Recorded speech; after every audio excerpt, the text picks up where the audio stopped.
یہ سب چیزوں کی وجہ سے اللہ تعالیٰ نے، اور اگر اس کو میں سادہ الفاظ میں یا اس کو میں سمرائز کر دوں تو اس کا کہنے کا مطلب یہ ہے کہ ان پر عذاب حقوق العباد کی وجہ سے آیا، جو کہ میں اور میرے جیسے نہیں ہر دوسرا بندہ اس چیز کو انڈرسٹینڈ کرتا ہے کہ ہمارے ملک میں ہر جگہ پہ رشوت، ملاوٹ، دھوکے بازی، دغا بازی، جھوٹ، ہر وہ چیز، ناحق قتل کرنا، لوگوں کا حق کھانا۔ ابھی پچھلے دنوں کا ہی یہ ایک ہفتہ بھی نہیں ہوا اس آرٹیکل کو کہ ایک بوڑھی ماں، جو میرا خیال ہے کہ ابھی اس کی عمر آئی تھنک 68، اگر میں غلط نہیں ہوں، 68 نہیں، سوری 78 کے 80s کے قریب ہے شاید وہ، اور اس کی اولاد اس کے ہسبینڈ کے مرنے کے بعد انہوں نے تمام جائیداد وغیرہ سب کچھ بیچ باچ کے تو اپنا حصہ لے لیا، اور ماں کو پوچھنے کے لیے کوئی بھی نہیں تھا، ماں کو چھوڑ دیا۔ ایک بیٹا باہر کے ملک کے اندر ہے، ایک یہیں پر ہی کسی اچھی پوسٹ پہ لگا ہوا ہے، ایک اور بھی باہر ہے، بیٹی بھی ہے، وہ بھی ہے، مگر اس کی مدد کرنے کے لیے ماں کے لیے کوئی بھی نہیں۔ ہمارے ملک میں یہ چیز عام ہو چکی ہے، ہم اپنے رائٹس کے لیے کہیں نہیں جا سکتے، کہیں پر کسی چیز کی کوئی نہیں، اور اگر کوئی بندہ کسی چیز کے لیے اٹھ کے کھڑا بھی ہوتا ہے یا کسی رائٹ کے لیے کھڑا بھی ہوتا ہے تو ہماری عدالتی نظام اتنا ماشاءاللہ سے اتنا خوبصورت ہے کہ نسلیں کی نسلیں ختم ہو جاتی ہیں، مگر لوگ نہ وہ کیس کا فیصلہ سن سکتے ہیں، نہ ان کے حق میں ملتا ہے۔ ابھی آپ دیکھیے کہ جائیداد کے اوپر لوگوں کا، آپ نیوز میں، روزانہ کی نیوز میں یہ دیکھتے ہوں گے، اور ہر روز کی خبروں میں، میڈیا کے اوپر، یہ فیس بک اور یہ ان چیزوں کے اوپر، سوشل میڈیا کے اوپر آپ کو ہر روز کوئی نہ کوئی ایسی چیز ملے گی، گھریلو نا اتفاقیاں، یہ مسائل، لوگ کسی کو سانس نہیں لینے دیتے، گھروں میں جوائنٹ فیملی سسٹم جو ہے وہ بھی لوگوں کے لیے برداشت کرنا مشکل ہو گیا ہے، کوئی کسی کو برداشت نہیں کر سکتا، کوئی کسی کو خوش نہیں دیکھ سکتا۔ یہ مجھے نہیں سمجھ آتی کہ ہمارے معاشرے میں یہ سب چیزیں کیوں اتنی زیادہ جو ہیں وہ بڑھتی جا رہی ہیں۔ باہر کے معاشروں میں بھی برائیاں ہیں، ہر چیز، یہ نہیں کہ وہاں پر چوریاں نہیں ہوتی، وہاں پر چوریاں بھی ہوتی ہیں، وہاں پر لوگوں کو مارا بھی جاتا ہے، وہاں پر بھی موبائل سنیچنگ ہوتی ہے، وہاں پر بھی لوگ ATM پر لوٹے جاتے ہیں، مگر کہیں نہ کہیں کوئی نہ کوئی ریمیڈی کسی چیز کی نکل آتی ہے۔ یہاں پر آپ کی گاڑی بھی کوئی مار دے تو آپ کو مسئلے مسائل ہیں، وہاں آپ کو انشورنس ہے، آپ پے بھی کرتے ہیں، آپ کو دیتے ہیں، مگر ہمارے ملک میں ان چیزوں کا خیال، ان چیزوں کے بارے میں سوچنا، کوئی قانون ایسا نہیں ہے۔ جو بھی آتا ہے وہ اپنا ایک ٹائم ایک عجیب طریقے سے پورا کرتا ہے، عجیب طریقے سے ایک سسٹم کو نکالتا ہے، اور وہ جانے کی بعد دوبارہ آنے کے لیے تیار ہو جاتا ہے۔ کسی چیز کی طرف کوئی سسٹم، کوئی اچھائی کہیں پر ہونے کو تیار نہیں ہے۔ میں آج 6 سے 7 مہینے سے پاکستان کے اندر ہوں، تقریباً 6 مہینے ہو گئے ہیں۔ آپ یقین کریے کہ شاید یہاں پر آپ کے پاس محل بھی ہو تو آپ کا دل جو ہے نا وہ گھبرانا شروع کر دیتا ہے،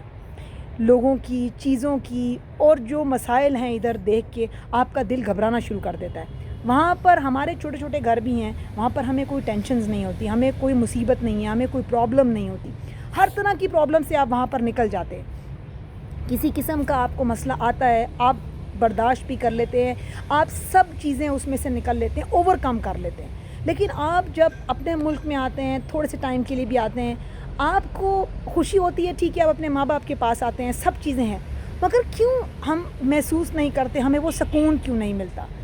یہ بات نہیں ہے کہ یہ سکون میں کہوں کہ جی وہ سکون میرے اندر نہیں ہے، نہیں، یہ بات نہیں ہے، بات یہ ہے کہ وہ سسٹم یہاں پہ ٹھیک نہیں ہے، وہ چیزیں یہاں پر ٹھیک نہیں ہیں، لوگوں کی گاڑی چلانے کے طریقے سے لے کر، بازاروں سے لے کر، لوگوں کا ایک دوسرے کے ساتھ برتاؤ سے لے کر، جو جس طریقے سے یہ سسٹم کو چلایا جا رہا ہے، ہر طرف ناانصافی اور بددیانتی اور جھوٹ اور ملاوٹ، چاہے وہ کھانے کی چیز ہے،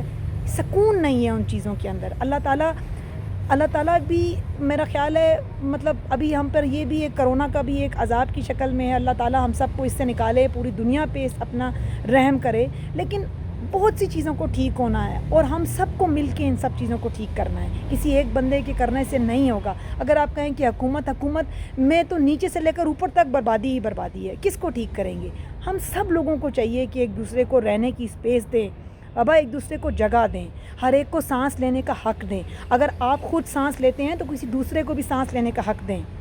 ایک گھر کے اندر اگر رہتے ہیں تو سب کو حق دیں، یہ نہیں کہ کسی ایک سے چھینتے رہیں اور باقی پورا کرتے رہیں، سب کو دیں، ہر ایک کو جینے کا حق دیں۔ اگر آپ کے بچوں کو جینے کا رائٹ ہے تو دوسرے کے بچوں کو بھی جینے کا رائٹ ہے، اگر آپ کو گھر میں آزادی سے پھرنے کا رائٹ ہے تو دوسرے کو بھی گھر میں آزادی سے پھرنے کا رائٹ ہے۔ یہ ہر چیز کے بارے میں سوچیے۔ اور سب سے بڑی چیز جو یہاں پر جو ہے کہ ہر کوئی کسی کا حق دیکھیں، کسی کا حق کھا کر انسان دنیا میں تو خوش رہ سکتا ہے، لیکن روز محشر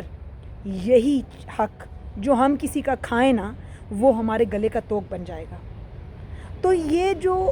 سب چیزیں اس وقت ہو رہی ہیں اور جتنے بھی لوگ سنیں گے, چاہے 10 لوگ سنیں اس کو, چاہے 50 سنیں, چاہے 2000 لوگ سنیں, ہر بندہ اس چیز کو جانتا ہے کہ اس وقت پاکستان کے حالات کس طرح سے ہیں, پاکستان میں رہنے والے لوگوں کے کیا حالات ہیں, وہ کس طریقے سے لوگوں کے ساتھ بیہیو کر رہے ہیں یا ان کا سسٹم کس طریقے سے چل رہا ہے. بہت مشکل ہے اور یقین مانیے کہ یہ چیز ایسے نہیں ہے کہ آپ آسانی سے ہضم کر لیں. بہت زیادہ تکلیف دہ ہے اور بہت مشکل ہے سب سسٹم کو سولو کرنا. یہاں پر رہ کر اپنا ٹائم گزارنا یہ بھی ایک بہت مشکل کام ہے, بہت زیادہ مشکل کام ہے, کیونکہ یہاں پر لوگ ایک دوسرے کا پتہ نہیں, لوگوں کے اندر احساس ختم ہو چکا ہوا ہے, بے حس ہو چکے ہوئے ہیں اور بس اپنے مطلب اور اپنی زندگی. باہر کی دنیا میں بھی ہیں, سب چیزیں چلتی ہیں, وہاں پر بھی بے حس لوگ ہیں, وہاں پر بھی خراب لوگ ہیں, ہر جگہ پہ ہر طرح کے لوگ ہیں. کیا یہ نہیں کہ باہر کی دنیا بہت اچھی ہے, باہر کی دنیا میں بھی بہت سے مسائل ہیں, یہاں پر بھی ہیں, مگر ہر چیز ایک سسٹم کے تحت تو چلتی ہے کم از کم. لیکن بہت زیادہ مشکلات اور بہت زیادہ پرابلمز ہیں یہاں پر. تو لوگوں کو باہر ایک دوسرے کو اسمائل دینے کا جسچر تو دور کی بات ہے, لوگ تو ایسے عجیب و غریب طریقے سے آپ لوگوں کو دیکھتے ہیں جیسے کہ پتہ نہیں. اور وہاں پر اگر آپ دیکھیے باہر تو صبح ہی آپ کی اسمائل پاس کرنے کے جیسے شروع ہوتے ہیں. آپ اپنے بچے کو اسکول چھوڑنے جاتے ہیں, اس راستے میں ہی اگر آپ کو 15 سے 20 یا 25 لوگ ملتے ہیں, ہر بندہ آپ کو جسچرز کے ساتھ بہت اچھے اسمائل پاس کر کے آپ سے پاس کرتا ہے. آپ کا صبح کا دن ہی اس طریقے سے اسٹارٹ ہو جاتی ہے. آپ کے ساتھ باہر بھی اگر آپ جائیں یا باہر آپ کو کسی سے بھی فرض کرو گروسری کے لیے بھی جاتے, وہ بھی جاتے. یہاں پر تو حالات ہی اتنے مختلف ہیں. اگر آپ کہیں چلے جائیں, اول تو پہلے تو وہ جو آپ کو اگر کوئی فاصلہ رکھنا ہے تو وہ سماجی فاصلہ تو دور کی بات, پھر دوسرا آپ کا ماسک کا چکر ہے, وہ تو خیر آپ بھول جائیے, وہ یہاں پر لگا کے رکھا ہوتا ہے ماسک اور اس کے ساتھ ہی وہ پورا ٹائم وہ گھوم بھی رہے ہیں, سب کچھ بھی کر رہے ہیں. تو خدا را پلیز صرف اپنے لیے نہیں سوچے, سب دنیا کے لیے, اپنے لوگوں کے لیے سوچیے. اپنے آپ کو اتنا چیزوں کو اس طریقے سے چلائیے کہ آپ سے سب لوگوں کو فائدہ ہو. بہت مشکل چیزیں ہیں شاید یہ, کسی کو اچھا وقت دینا, کسی کا حق نہ کھانا, کسی کو اس کا حق دینا, کام تولنے سے باز آنا, انصاف کرنا, اور یہ سب چیزیں ملاوٹ نہ کرنا, یہ بہت مشکل چیزیں ہیں. مگر خدا را کوشش کریں, اور اس سے ہی شاید اگر کوشش کریں گے ان سے بہتری ہوگی تو شاید اس معاشرے میں کوئی بہتری آ سکے. ورنہ یہ دن بدن تباہی کی طرف, آلریڈی کافی تباہ ہو چکا ہوا ہے, مزید تباہی کی طرف جا رہا ہے. میں امید کرتی ہوں آپ کو یہ ویڈیو پسند آئے گی, شاید یہ باتیں آپ کو سمجھ آئیں. اپنا خیال رکھیے. نیکسٹ ویڈیو تک کے لیے خدا حافظ.